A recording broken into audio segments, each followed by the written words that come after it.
me out. Square feet, head stud, unusual thumbs. This is awesome. I'm my own minifig. I need to get a pic of this before it wears off. If it wears off. Hello, Gwenpool. To whom am I speaking? The designer? Hello, Chief. Bonus missions? Yes, 100% I can help. But what about the guy who did it last time? Oh, really? Okay, boss. Sure, I'm in. Bye. Hey, so looks like I'm your host for these bonus missions. How cool is that? Choice bonus locations, awesome characters to play, and at the end you get yourself the all-important pink bonus brick. Wherever shall we go first?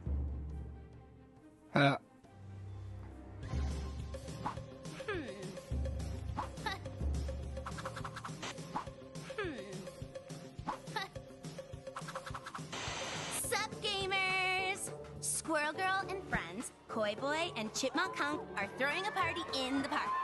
Ahem. I mean, holding an awareness-raising event for the Fuzzy Foundation. Fuzzy, of course, standing for Friends of Unbeatable Zoocentric Youngsters. Maybe need to work on a snappier title. And also not hold the event in a snowstorm. Check out that sweet cosplay dude they've got to MC. That costume is awesome. It almost looks like the real MODOK. Oh yeah, so anyway, everyone was having a great time, despite the snow. But then strange things started to happen. Fight! Harsh words are bellowed, all seemingly in the vicinity of a funny-looking squirrel beast. This is not going to help improve the rep of woodland rodents. Squirrel Girl thinks she smells the work of an old foe, Robotoskur, aka Girl Squirrel. Some trickster squirrel from Asgard that spreads discord and general bad juju. Should it be sparking like that? Like it's a robot? These poor critter lovers have been mind-messed into breaking up the meditation class. And I don't think putting those turtles in the voting lake will make them less angry, guys. The water looks freezing. That's just a waste of good pizza!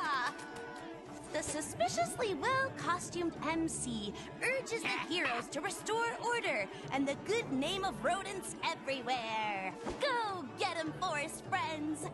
See, I knew it! That fake MODOK was actually the real MODOK. You can spot genuine, big, evil floating heads a mile away. Remember I mentioned it in the intro cutscene? A real cosplay piece would have passed out by now from wearing all that paper mache. MODOK's plan to besmirch the good name of our bushy-tailed heroine is up in smoke. And Doreen has come out with even more cred than before.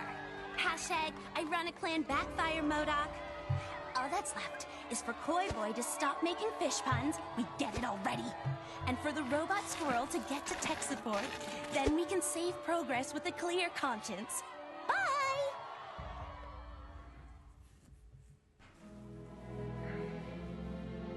Hey, just because this is a bonus mission, don't you be thinking it's not absolutely vital for you to get 100% completion.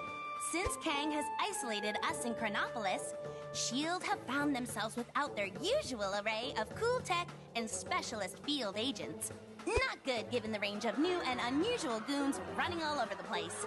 The most senior agent left in the field to get those agents into shape is Phil Coulson. He's got an idea to make a training simulator with what he's got to hand. An old ghost train. A ghost train with lasers! Awesome! You guys have got to help Phil to get this up and running. Can't wait to play that. He'll just need a little hacking help from Quake to get the retro computers up and running. And turn off any repetitive songs on the ride. Me, I love those tunes. Love the way they get stuck in my head. Well, what do you know? Phil's idea actually worked! After a fashion, he's created a literal on-rail shooter. If Kang ever deploys a cardboard army that stays rooted to the spot, then these new agents will tear them apart in seconds! Ha! Seriously, though, I do think there's more mileage in theme park ride training simulators. A Milano roller coaster would be cool. Ooh! How about a Kang's Crazy Teacups ride?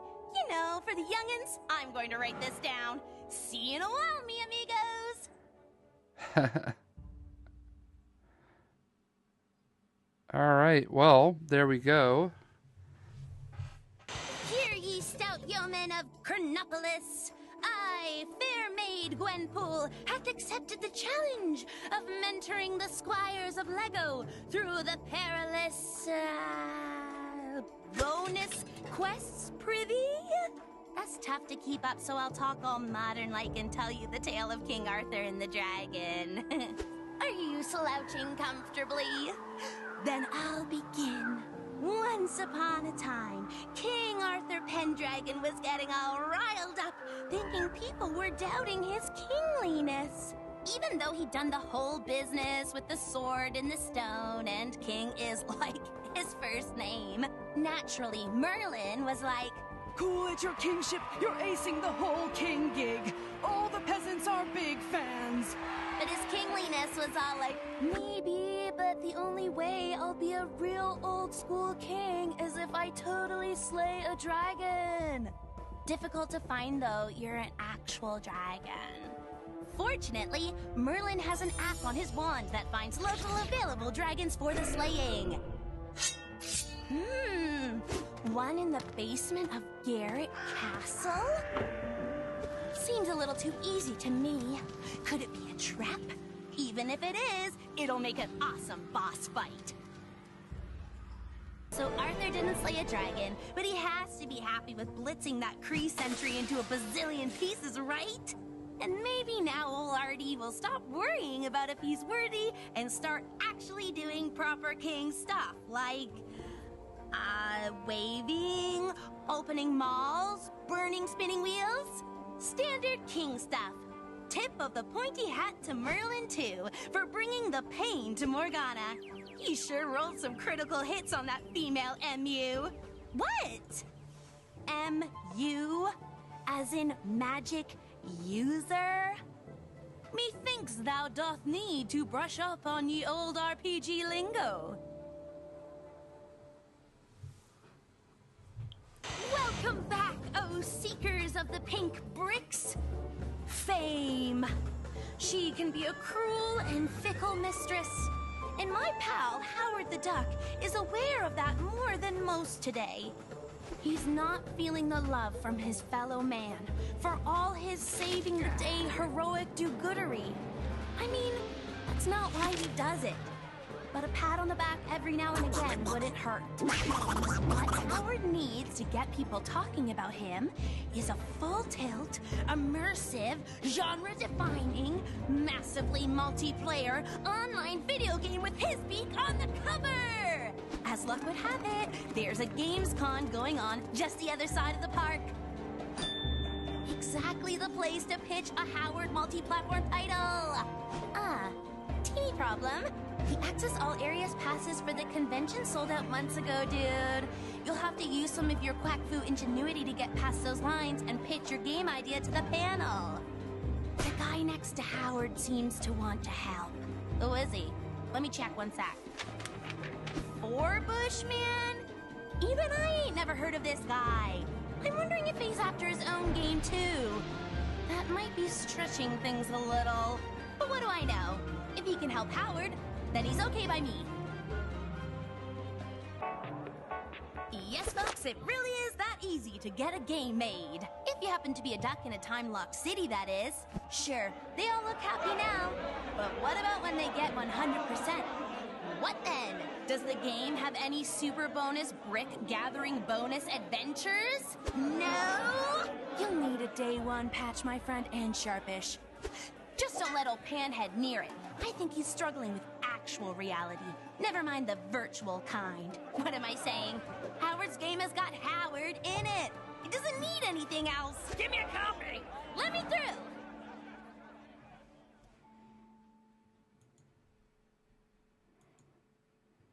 Howdy, partners. Saddle up, because I'm fired up and ready to take you through on another one of my special missions. This one's going to take you way back to the Old West. Bad guys' faces swollen, keep them pink bricks rolling, Gwenpool! Rawhide Kid and his longtime brother-in-arms, Red Wolf, have received news that an old foe is back in town. The Living Totem.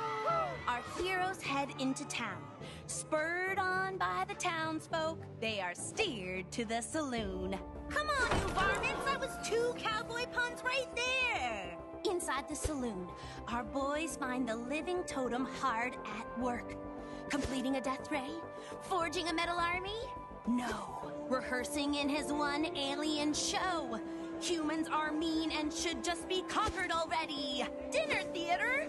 Will these villains stop at nothing? How exactly do you go about defeating a giant indestructible alien totem pole? I'm not going to be much help as I haven't read this stuff. Lucky for you youngins, the Kid and Red Wolf's gonna learn us how. This town ain't big enough for the 3 of them. Yeehaw! You got him to slip up on water? That's it? Jeez, some bad dude, huh? No wonder he's not up there with the big villains like Kang and Thanos. Turns out this poor sap never wanted to be on Earth anyway. He crash-landed here in the Old West, and the first people he met buried him underground. Typical, huh? All he really wants is to get home, and the theater group was just a way of him raising money to build a spaceship. Not sure he'd have raised that much cash on stage. His acting is a bit wooden. Get it? I made it funny. Red Wolf suggests that maybe Totem can hitch a ride with some other friendly space travelers. He won't have to look far to find some, what with things being so messed up around here. Can't seem to throw a rock right now and not hit an alien. Heck, the Guardians of the Galaxy would take him. They've already got Groot, so they're no strangers to wooden space dudes. Hasta luego!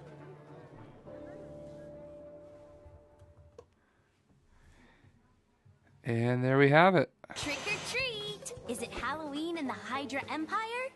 Sadly not. Living Mummy, Morbius, and Man-Thing are simply trying to enjoy a cup of joe at a cafe. But unfortunately, they seem to be upsetting the locals, which is getting our hideous trio a little ticked. Where's the tolerance for the unusual in this city? Man-Thing seems to say with his slurping vegetable mouth. Sorry, Moss Features. Hydra folks are not known for their accepting and fun-loving personalities. I'd be more scared of them than they are of you, to be honest. Hold the phone. Maybe I was wrong about Hydra's attitude to fun. A parade? Through Hydra Square? Perfect, thinks Morbius. If we enter a float, give out speeds, we can show everyone we're not just 3 hideous monsters. Man-Thing is on board. The Living Mummy just moans at all the work he'll have to do. Hammering. I love a parade, and I love monsters, so I'm super excited to see how this turns out. Go on, help these poor dudes while I try to get in on the fun. See if you can spot me. Good luck with the crazy float idea, monster dudes!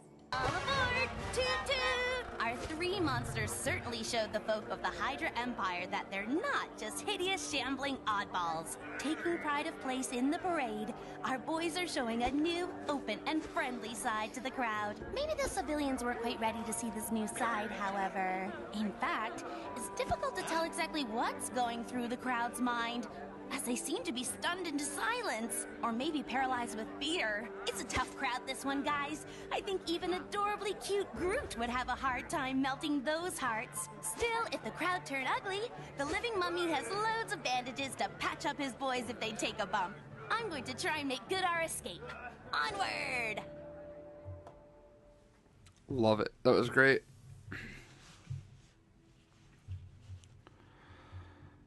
Hi, and welcome to another calm and gentle Gwenpool bonus mission.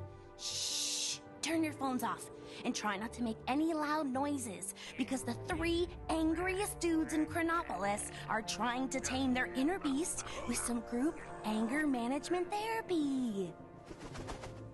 Hulk, Wonder Man, and A-Bomb seem in a happy place now, which means the furniture and walls shouldn't be getting smashed anytime soon.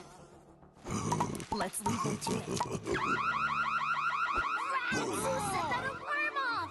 Whoever it is going to get triple pummeled now. Well, this is odd.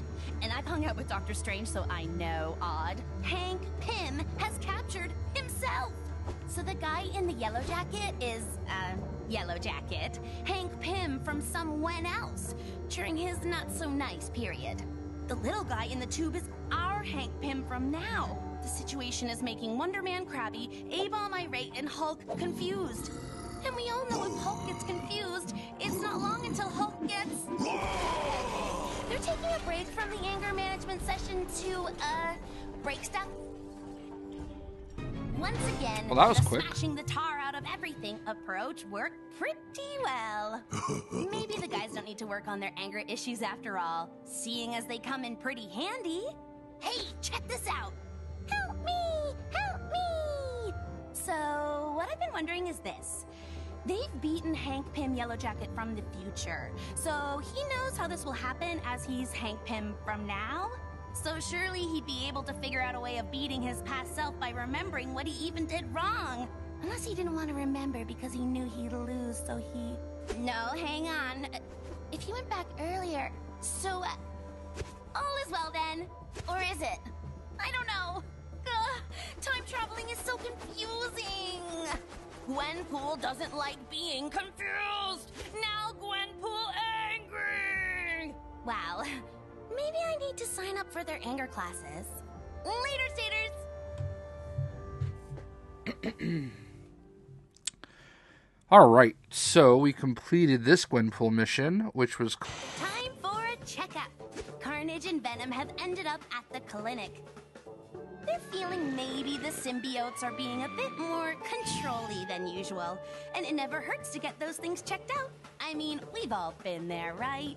Ah, here comes the doctor now. What? That's clearly Dr. Kurt Connors, aka the Lizard, sporting a fake mustache and... Oh, it wasn't a real clinic at all. Just some kind of ruse to capture Tweedledum and Dumber. Dr. Connors is probably wondering if there are elements in the symbiote's makeup that he can isolate to help with his unique lizardy problem.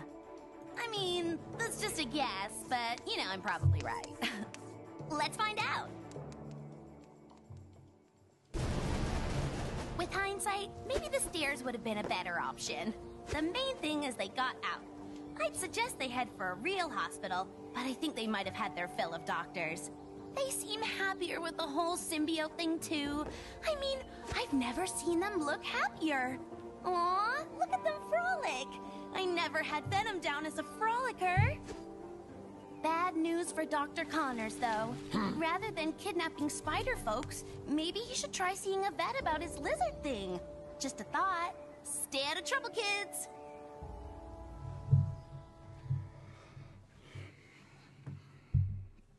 Alright.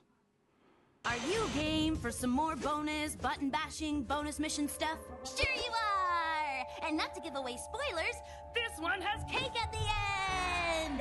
A couple of the Avengers have been invited to Star-Lord's ship to set up a surprise party for Gamora. Party games, food, and dancing. Awesome! I imagine, as Gamora was Thanos' adopted daughter, parties might not have featured much in her childhood. Less petting zoos and ice cream, more ultimate cage fighting and evil laughter lessons. Nyah. It seems like this party was a surprise for Star-Lord, too. The way he's looking at Cap and Spidey's balloons, I'd say he totally forgot all about the party. Good thing for Star-Lord, Cap has exactly the can-do attitude that's needed to get the party started. In my day, we could get a swell shindig going with the flick of a broom, powdered egg, and a bugler. Okay, so I'm paraphrasing from stuff I heard in old war movies, but the point Cap is trying to make is once all the mess has been cleaned up, all that's needed for Gamora's party is eats and good tunes. Let the good times roll! Who'd have thought Rocket could Lindy hop like a furry Gene Kelly? Everyone, even Drax, is having such a good time that they've forgotten what the party was for in the first place. Oop, there she is! Gamora is back. But Star-Lord is too busy doing one of his 3 dance moves to notice. This was a surprise party for her, dude. Well, she certainly looks surprised. I reckon when she's gotten over the shock of the Milano having been cleaned up, she'll get her groove on and partay with the rest. I'm sure the galaxy can do without its guardians for one night.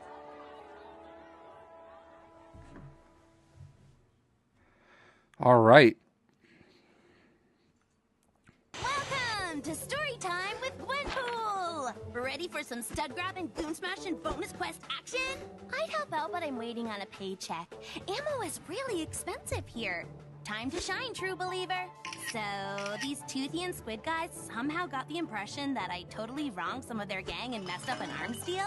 I have no idea where they got that crazy notion. The next thing, it was all like, attention, Earthlings, we have your Gwenpool. Deliver to us 1 billion space cluebacks at your World of Water and Splash Pools, or she is doomed.